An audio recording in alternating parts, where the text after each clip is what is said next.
Yo, technomaniacs and analog archaeologists! Today we delve into the nostalgic yet highly relevant process of digitizing VHS tapes. Yes, those very tapes that gather dust in the attic holding tons of priceless memories. Forget about perpetually sticking film and dull images. We're bringing this goodness into the digital age. So imagine you have this ancient VHS cassette recording your graduation, your child's first birthday, or a killer party from the 90s. Watching it on an old VCR is quite the quest. Plus, sooner or later the tape deteriorates. Our mission is to save these moments. The first step is the hardware. Of course, we'll need the VHS player itself. If your old one is collecting dust and still working, great. If not, you'll have to look for one at flea markets or from friends.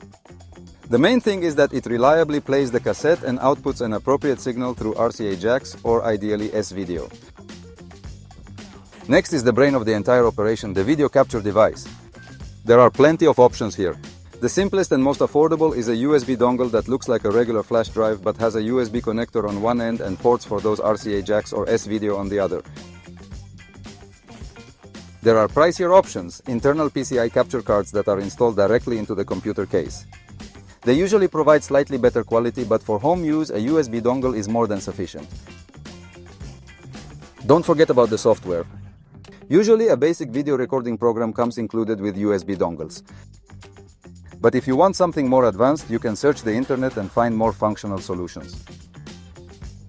The main thing is that the software can capture the video signal from an external source and save it in a standard digital format like MP4, AVI, or MOV.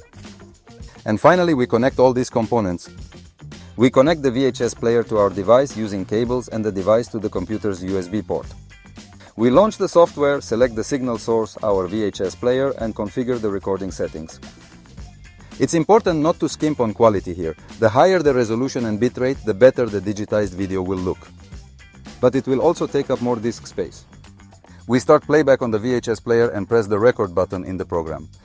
Voila! Analog magic begins to turn into digital zeros and ones. This process isn't fast. The recording will take as long as the cassette plays, so prepare yourself with patience and perhaps a cup of coffee. After the recording is finished, we'll have a digital file of our video in hand. But you don't have to stop there. With any video editor, you can trim unnecessary bits, splice individual segments, clean the audio, and even slightly enhance the video if it's really bad. And the final stage is archiving. Recorded, edited, now you need to save this stuff so it doesn't disappear. The ideal option is to make several copies on different media, on a hard drive, an external storage device, in the cloud. You can even burn DVD or Blu-ray discs if you're old school. That's it, guys. The process of digitizing VHS is not rocket science, but requires some patience and attention. But in the end, you get digitized memories that you can easily watch on any device, share with friends and family, and not fear they'll disappear forever.